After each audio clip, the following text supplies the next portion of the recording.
All right. Scenario number four, parent has a large IRA. Okay. Say parent dies. That's her dying right there. She passes away. And she leaves the child with a lump sum of 200,000 from that IRA. Okay. 200,000.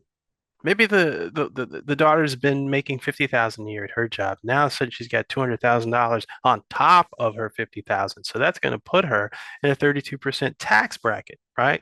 So of $200,000 that you just left her, 32% of that, if let me just back up for a second. If this IRA was the beneficiary was a spouse, yeah, that's no big deal, right? That's tax free, right? But since it's to a child, that's treated as ordinary income. So now that child, your adult child, is being taxed on that as ordinary income. So that 200,000, 32% of that 64,000. So the child gets $136,000. 136,000. And what if she's single?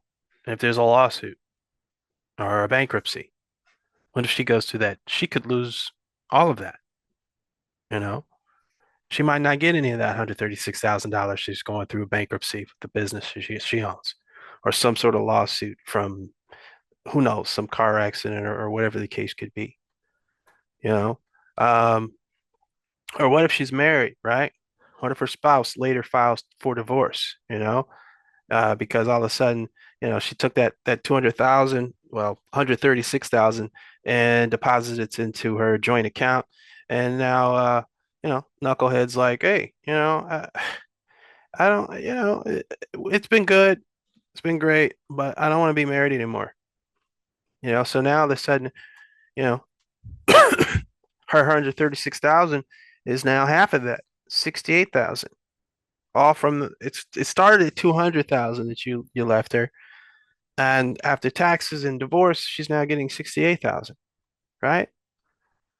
That's another reason why you don't want to use beneficiary designate. You don't want to name beneficiary designations as people like that. You want to have a trust in place if you can.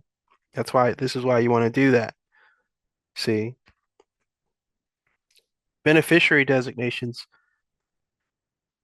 they can't be they can't be stopped. They can be delayed, but they can't be stopped, right? So say for example, she's going through this divorce and Fidelity calls her and says, okay, hey, you're about to get 200, we've got $200,000.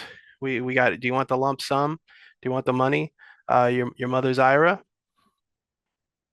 She's like, well, yeah, yeah, yeah, I do, but just don't send me the money right now. Okay, maybe they delay it for 6 months, right? But then they call up again. Okay, hey, look, it's been a year, 6 months, a year, right? We need to either send this money to you or we need to send it to the state's unclaimed property. What do you want us to do? Well, naturally, she's gonna be in a situation where she's kind of forced into having to take the money, right? So this is a very typical scenario that can happen, right? This happens all the time. Everyday situation. You want to have a trust in place because with the trust, she doesn't have to touch any of that inheritance. She can wait for the divorce to be finalized. Okay, because it goes to the trust. Okay. All right, let's see.